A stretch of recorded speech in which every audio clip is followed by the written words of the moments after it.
ideia de caminhar. Então a gente tem uma caminhada até o céu. Esta é a ideia aqui, esse portar-vos é de caminhar e também de cidadania.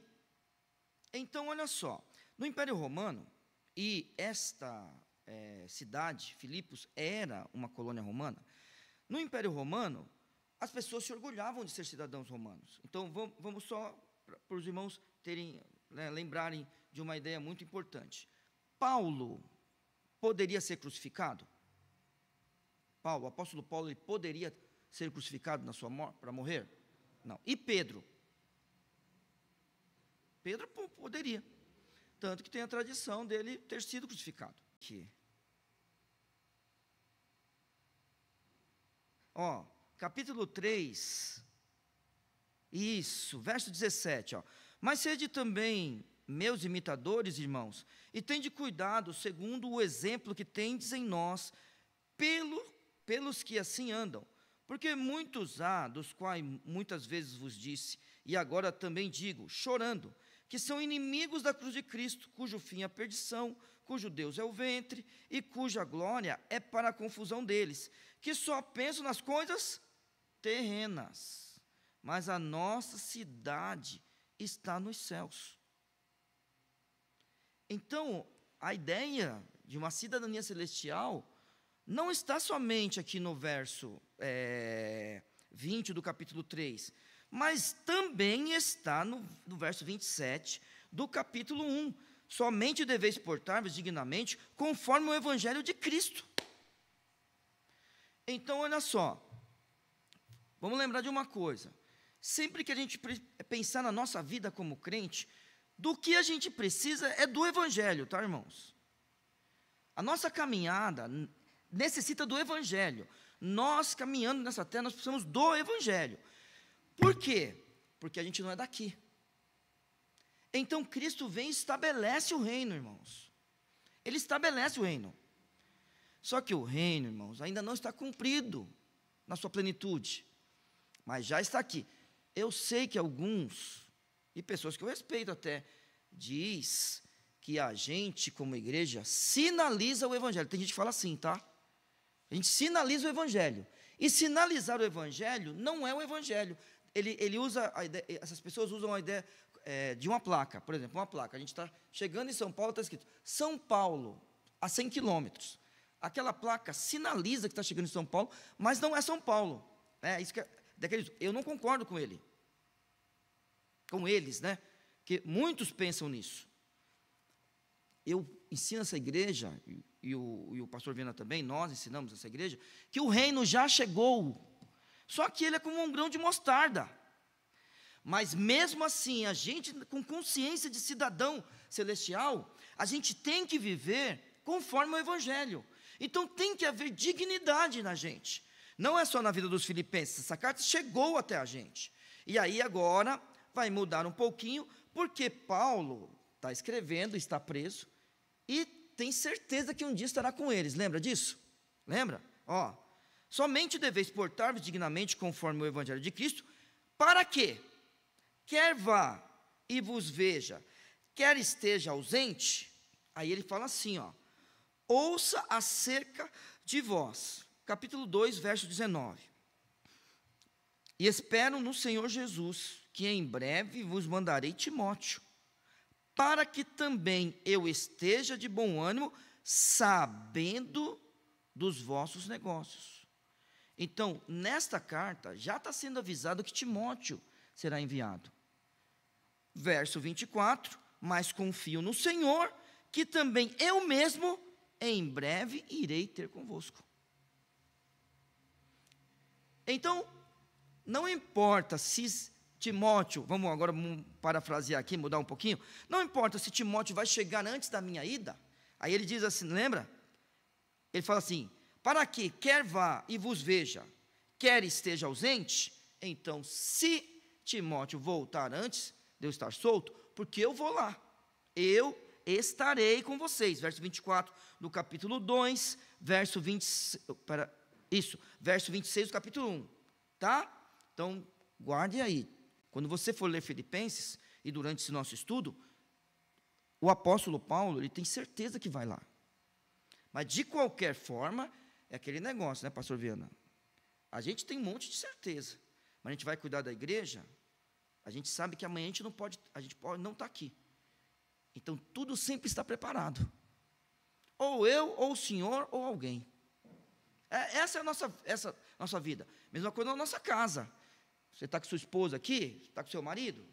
É assim. Você tem um monte de certezas, mas só que você deixa tudo preparado. Então, é isso que ele está fazendo aqui. Para que quer vá e vos veja, quer esteja ausente, ouça acerca de vós. E aí, olha só, irmãos. A Bíblia, a tradução que a gente usa, e eu olhei a NVT também, ela põe essa palavra espírito com letra minúscula. Tá? Aí ela fala assim, ó, ouça acerca de vós que estáis no mesmo espírito, combatendo juntamente com o mesmo ânimo pela fé do evangelho. Então, se o espírito é com letra minúscula, então não é o Espírito Santo, certo? Mas eu já quero dizer aos irmãos, existem pessoas que não concordam que esse espírito esteja com letra minúscula. Eu, irmãos, vou tratar o assunto como o pensamento comum dentro da igreja. É assim que eu vou tratar o assunto. Alguém tem uma tradução que traz espírito com letra maiúscula? NVI é letra minúscula, né? Tá. Mas eu vi os argumentos, mas só que como é argumento de linguagem, irmãos, e aí, de verdade, eu não tenho condições de discutir aquele assunto. E assim, com muito respeito a todo mundo, claro, né? Eu acho que se a gente discutisse esse assunto aqui, vamos imaginar que eu tivesse condições de discutir, eu acho que não traria proveito para a gente. Então, eu vou tratar o assunto, mas eu quero que os irmãos saibam que tem gente que olha para o texto, olha para as cartas de Paulo, olha para a forma de Paulo escrever. Quer ver? Ó, por exemplo, ó, tem uma coisa que a gente sabe. A gente lê, a gente sabe. Ó, quando Paulo vai falar em Cristo, você já está pegando o jeitão, né, de tanta gente falar disso. Né? Quando ele fala em Cristo. Por exemplo, quer ver? Ó, verso 29. Porque a vós foi concedido em relação a Cristo, está vendo? Você já está pegando o jeito de interpretar isso daí. Só que daí, por exemplo, ó, ele diz assim, ó, para que quer vá e vos veja, quer esteja ausente, ouça acerca de vós, que estáis num mesmo espírito. Aí tem gente que pega esse num e fala assim, ele está falando, está vendo? Ele está usando a mesma linguagem que ele usa quando ele fala em Cristo. Eu não concordo, mas para os irmãos saberem. Então vamos lá. O que é importante em uma igreja? E daqui a pouco você vai ver o que está acontecendo com eles, né? Não sei se os irmãos lembram, na semana passada eu brinquei dizendo assim, será que eles estão brigando? Lembra que eu brinquei desse jeito? Eu vou ler um texto hoje que você vai ver que tinha gente brigando lá.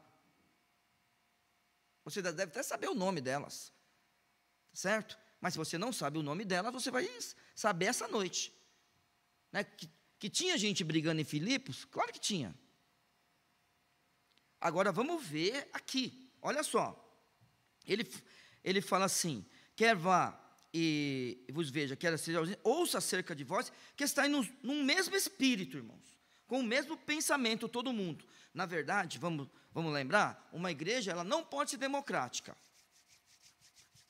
Certo? Uma igreja, ela é teocrática.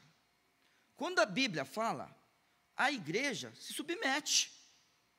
Quando a Bíblia fala, a igreja precisa pedir a Deus sabedoria para, ao interpretá-la, ser unânime. Ó, nas suas diferenças, aqui nas nossas diferenças, vamos mais nesse grupo aqui, a gente tem diferenças.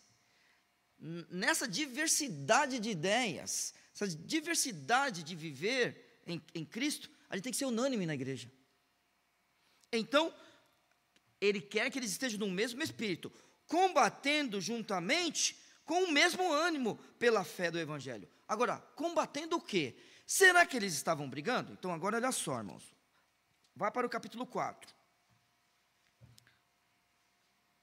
Ó, Portanto, meus amados e muito queridos irmãos, minha alegria e coroa, estai assim firmes no Senhor, amados. Rogo a Evódia e rogo a Síntique que sintam o mesmo no Senhor. E peço-te também a ti, meu verdadeiro companheiro, que ajude essas mulheres que trabalharam comigo no Evangelho, e com Clemente, e com os meus outros cooperadores, cujos nomes estão no livro da vida. É claro que essas irmãs estão com problema. Vamos lá. Agora a gente vai continuar o nosso texto aqui. Verso 27, agora a gente vai para o 28. Eles têm que estar num mesmo espírito e combatendo juntamente com o mesmo ânimo. Não é para desanimar. Por exemplo, quando ele foi preso, já pensou o povo desanimado? Não. O que para alguns era obstáculo, foi incentivo para os irmãos lá de Roma. Então, ele pega esse exemplo e fala assim, vocês têm o mesmo ânimo pela fé, e em nada vos espanteis dos que resistem. Então, tá jóia. Essa pessoa é de dentro da igreja ou de fora da igreja? O próprio texto, ele indica para nós, mas existem pessoas resistindo. E não vos espanteis dos que resistem. Então vamos lá, primeira coisa, todo mundo que a gente conhece, que a gente tem contato, é crente? Vai se converter? Concorda conosco? Muito bem, a gente sabe que a resposta é não, pode ser, nenhuma dessas é sim.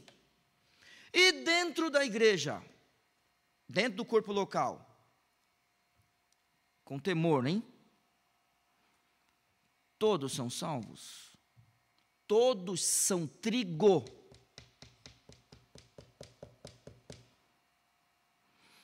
E mesmo aqueles que são salvos e que são trigos, a gente concorda em tudo sempre? Irmãos, eu estou aqui desde 81. Em 81, quando nós chegamos aqui, eu tinha 7 anos. Eu já estou indo para 50, são 43 anos aqui. Você acha que foi sempre harmonia durante 43 anos, com todos os irmãos que passaram pela minha trajetória cristã? Eu sei que vocês estão com cara de crente, como eu brinco com vocês, é todo mundo de cara de crente aí, ó. Aí a gente vai falar que a gente nunca teve nenhum tipo de atrito aqui? Então agora vamos para o texto. Esse povo é de dentro da igreja ou de fora? Então, vamos colocar uma coisa. Não importa se é de dentro ou de fora, vai ter aqueles que resistem. Agora, quando a gente pensa fora da igreja, a gente testemunha. Quando a gente pensa dentro da igreja, os fiéis se levantam. Nos dois casos, a gente tem que denunciar e se opor. Nos dois casos. Fora e dentro. É isso que a gente tem que fazer. A gente tem que se levantar, se opor. Lá fora, testemunhando. Aqui dentro, como um fiel que se levanta para defender o Evangelho. E em nada vos espanteis. Não é, irmãos, não é para ficar de forma nenhuma. Eu não entendo como não se converte. Isso não é com a gente. Eu não entendo como um irmão Cristo pode fazer isso comigo. Eu acabei de ler para você aqui. Tinha briga lá dentro ou não tinha? Nesta carta, só como era o nome delas? Evódia e Síntique. Essas mulheres foram úteis? Muito ou não? Muito! Muito! Elas são tão importantes que na carta que o apóstolo manda para a igreja, fala para elas, roga a elas e pede para os irmãos irem lá e acertarem as coisas. Então, não interessa. O que importa é a gente se levantando, ficando firme, mesmo nas dificuldades. Verso 28, e em nada vos espanteis dos que resistem. De fora ou de dentro. O que para eles, na verdade, é indício de perdição. É de fora ou de dentro? Não, pode falar. Não, de novo, vocês estão com medo? Não é de Evódia e Síntique que ele está falando aqui. Vou ler de novo. E em nada vos espanteis dos que resistem. o que para eles, na verdade, é indício de perdição. É gente de dentro ou de fora? Fora, isso. Está vendo? Eles não concordam com a gente. Só que quando eu olho para isso, olhando para o Evangelho, por quê? Porque eu tenho o mesmo ânimo no Evangelho junto com meus irmãos, eu tenho a mesma forma de pensar com os meus irmãos. É isso que eu olho aquilo e vejo, isto não é obra do Evangelho. Então é aquele negócio. Bom, o pastor Viana falou domingo sobre o negócio das Olimpíadas, né? E eu estou acompanhando, né? Aí, eu vou atrás de uma pessoa que fala que é crente. Ela é crente, sim, desculpa. Ela é crente, só que ele gosta de falar mal dos crentes e passar um... Ai, eu não queria falar gíria, mas vou falar, pode? Passar um paninho para os ímpios, né? E eu vou lá todo dia ver o que ele escreveu sobre as coisas. E ele escreveu sobre isso. Aí vem uma pessoa escrevendo lá e diz assim, que pena que eles não sabem que aquele quadro eram de deuses pagãos, né? Então, ele tem um quadro que tem Dionísio, assim, e tem a Santa Ceia atrás. Isso existe mesmo. Né? Eu peguei e escrevi para ele assim, para essa pessoa que eu nem conheço, falei assim, você sabe que não é. Eles falaram sobre o quadro de Da Vinci. Quer mais uma, para o senhor ainda ficar mais indignado? A criança, o senhor viu a criança tem uma criança, pode procurar que tem. Adivinha em lugar de quem ela está? No quadro. Judas. Então, não adianta. A gente tem que olhar e falar assim, isso é contrário a Cristo. Tem que apontar e tem que falar assim que é ofensivo. É isso, esse é o nosso papel. O assunto começou, a gente está lá. Porque a gente precisa resistir. E em nada, nós nesse sentido, tá? E em nada vos espanteis dos que resistem. Porque a gente também tem que resisti-los, tá? O que para eles, na verdade, é indício de perdição, para vós, mas para vós, de salvação. E isto é de Deus. Agora, essa salvação não tem nada a ver com a salvação do verso 19.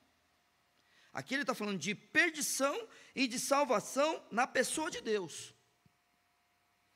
Então, eu e você, nós vamos olhar para o texto, prestar atenção nele e saber, irmãos, sempre vai existir joio no meio do trigo. Infelizmente, quando a gente pensa nos apóstolos, tinha um que não era salvo. E quando a gente pensa nas pessoas com a gente, elas resistem ao Evangelho. E talvez você, como eu, já conheceu uma pessoa que falou assim para você, ó, ou coisa parecida. Eu sei que você está certo, mas eu não consigo. E eu já ouvi um professor dizer assim, se para eu chegar até Deus, eu preciso fazer o que o cristianismo diz, eu nunca chegarei. Porque eu não quero fazer, não é que ele não consegue, ele falou que eu não quero fazer o que o cristianismo diz. Não se espante, não se escandalize, irmãos, com essas coisas. Quando vier na sua cabeça esse escândalo, que você acabou de escandalizar, quando alguém fala que não quer fazer uma... Isso é normal, eu sei disso. O seu coração, eu sei o que acontece nele. Aí você lembra, sabe o seguinte? Isso é indício de perdição. E para nós, salvação. Então, continuando o texto, a Bíblia fala assim no verso 29. Porque a vós vos foi concedido, em relação a Cristo, não somente crer. Aí ele pega e amplia. Então é o seguinte, irmãos, ó, a gente tem que ter o mesmo espírito, a gente tem que combater no mesmo ânimo, pela fé do Evangelho. Quando chega aqui, a gente tem que olhar para tudo que está acontecendo. Então vamos imaginar. Quem era o senhor no Império Romano? Vocês lembram? A gente já falou algumas vezes sobre isso. Quem era o senhor no Império Romano? Não é difícil. Era o imperador. A palavra usada para Cristo de senhor é a mesma que usava para o imperador. A mesma. E veja o que os cristãos fizeram, hein? Então, você olha para a cena aqui, em nada vos espanteis dos que resistem. Eles têm um Senhor. É diferente hoje, irmãos? É diferente hoje? Não. Vou falar mais uma coisa para vocês do mundo de hoje. Olimpíadas mais uma vez. Vocês sabem o que é uma mulher trans? Vocês sabem o que é uma mulher trans? Todo mundo. Alguém não sabe? A cara de ué. Uma mulher trans é um homem que virou mulher, assim, que ele fala que é mulher. Não, uma mulher trans é um homem que virou mulher, isso, um homem. Ótimo, permitiram que um atleta, que nasceu homem e falou que é mulher, fosse lutar no boxe. Quem você acha que ganhou? Mas ela não disse que é mulher? Perceberam? Aí vai um homem e bate numa mulher e ninguém fala nada. Isso é indício de salvação ou perdição? Perdição. A gente vai deixar isso para lá? Então agora vamos lá. Porque a vós foi concedido que em relação a Cristo, então, de uma forma graciosa, hein? Cristo permite isso. De uma forma graciosa. Não somente crer. Então a gente crê e é salvo. Mas aí a Bíblia diz, como também padecer por ele. Paulo está avisando. Vai chegar um momento que nós precisaremos padecer. No caso dos irmãos aqui, era porque eles estavam no Império Romano e logo, logo algo iria acontecer. Mas a gente tem que lembrar, a maior vitória de Cristo onde foi? Na cruz do Calvário, irmãos. A pessoa que está escrevendo isso, a pessoa que está escrevendo, não só a crer, como também padecer, era alguém que estava onde? Na prisão. E ao estar na prisão, o que ele disse? Eu quero, irmãos, saibais que as coisas que me aconteceram contribuíram para o maior proveito do Evangelho. Guardando aqui para os irmãos, vou sair um pouco de Filipenses, Romanos capítulo 8. Romanos capítulo 8, acho que é um texto conhecido dos irmãos. A Bíblia nos ensina assim a partir do verso 12, eu vou correr um pouquinho, tá, irmãos? De maneira que, irmãos, somos devedores, não à carne para viver segundo a carne, porque se vivermos segundo a carne, morrereis. Se viverdes segundo a carne, morrereis. Mas se pelo Espírito modificardes as obras do corpo, vivereis. Porque todos os que são guiados pelo Espírito de Deus, esses são filhos de Deus. Porque não recebeste o espírito de escravidão, para outra vez estardes em temor, mas recebeste o espírito de adoção de filhos, pelo qual clamamos, Abba, Pai. O próprio Espírito testifica com o nosso Espírito que somos filhos de Deus. E se nós somos filhos, logo somos herdeiros também, verdadeiramente herdeiros de Deus e cordeiros de Cristo, se é certo que com Ele padecemos, para que também com Ele sejamos glorificados. Porque, para mim, tenho por certo que as aflições deste tempo presente não são para comparar com a glória que em nós há de ser revelada. Irmãos, no domingo, a gente vai falar sobre o primeiro capítulo, vamos continuar falando sobre o primeiro capítulo de João. E só para adiantar, primeiro capítulo de Apocalipse. E só para adiantar, preste atenção como João fala dele mesmo. Vamos lá para Apocalipse agora.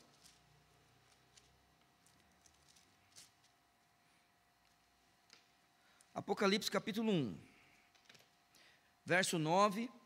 E eu, João, também sou vosso irmão e companheiro. O que está escrito na sua Bíblia?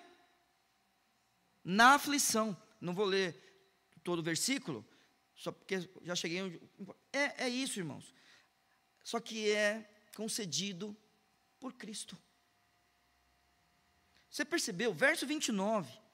Porque a vós vos foi concedido em relação a Cristo, não somente crer nele. Então, aquilo que eles estão existindo é indício de salvação para vocês? Isso. É indício de salvação para nós, isso, tudo que eles existem. Mas só que o mundo jaz no maligno. E também vamos padecer. Cristo padeceu, o apóstolo Paulo está padecendo, João padeceu, outros durante a história padeceram. Sofreram aflições e tribulações, irmãos. Só que isso é concedido por Cristo. E para terminar, tendo o mesmo combate que já em mim tendes visto e agora ouvis estar em mim. Então agora a gente não tem mais nenhuma dúvida. O Império Romano chegará na igreja. Então vamos lá. Por que que a igreja, então vamos imaginar, Roma, lá em Filipos, lá em Colosso, em Tessalônica, em Corinto, por que essa igreja, ela existe? Essa igreja ainda existe do jeito que está aqui nas primeiras páginas do Novo Testamento, porque para o Império Romano, os cristãos eram uma seita judaica. Lembra que eu disse para os irmãos, chegou um momento da história que os judeus, eles não aceitavam isso. Então era perseguição dos dois lados, tanto dos judeus quanto do Império Romano. Então, por exemplo, quando você vê Paulo em Atos, Paulo fazendo o que fez, eu sei que é Saulo, irmãos, mas não é que Paulo mudou de nome, Saulo mudou de nome, é que ele tinha 2 nomes, tá? Depois você vai perceber isso quando a gente chegar em Atos, a gente vai explicar para os irmãos, ele tinha 2 nomes. Então, o apóstolo Paulo, ele fez o que fez antes de se converter, e o Império Romano não fez nada. Você acha por quê? Porque o Império Romano tratava os cristãos como uma seita judaica. O que o apóstolo está falando? Vocês estão vendo o que está acontecendo comigo. Então, olha só, verso 29. Porque a vós vos foi concedido em relação a Cristo, não somente crer nele, como também padecer por ele, tendo o mesmo combate. Que combate Paulo está passando? O combate da perseguição do Império Romano, tendo o mesmo combate que já em mim tendes visto, e agora ouvis estar em mim. Paulo está avisando, o sistema alcançará vocês, e é sempre desse jeito, irmãos. Eu quero que você sempre lembre disso. Quando a gente pensa lá nas bestas do Apocalipse, uma delas é religiosa e a outra política. Então, não tenha nenhuma dúvida do que eu vou falar. O Estado é sempre mais forte. Tá? O Estado é sempre mais forte. Se o Estado decidir, eu brinco assim com você, ele vai passar uma linha aqui, uma linha do metrô aqui, Sabe o que vai acontecer? Vai passar. Ah, Neil, mas lá não passou, né? Na linha azul fez a curva. Mas não é uma igreja batista, tá? E quem morou na Zona Norte, talvez saiba da história melhor que eu. Não é uma igreja batista. Quando você for da Armênia, depois da Armênia, qual é? Tietê, né? Depois da Armênia, Tietê. Tem uma curva enorme. Olha para a igreja que está lá. Tá bom? Eu não posso falar mais. Deus abençoe. Obrigado, meu Senhor, por tudo. Agradeço, porque o Senhor tem cuidado de nós e clamamos que o Senhor nos abençoe a continuar firmes e fiéis ao Senhor. E no momento, ó Pai, chegar no nosso momento de sermos perseguidos, ó Senhor Deus, de resistirem a nós, que a gente tenha sabedoria, que a gente esteja unido no mesmo espírito e combatendo ao Senhor Deus com o mesmo ânimo pela fé do Evangelho, em nome de Cristo. Amém. Deus abençoe os irmãos de casa também. Até sábado na IBF, hein?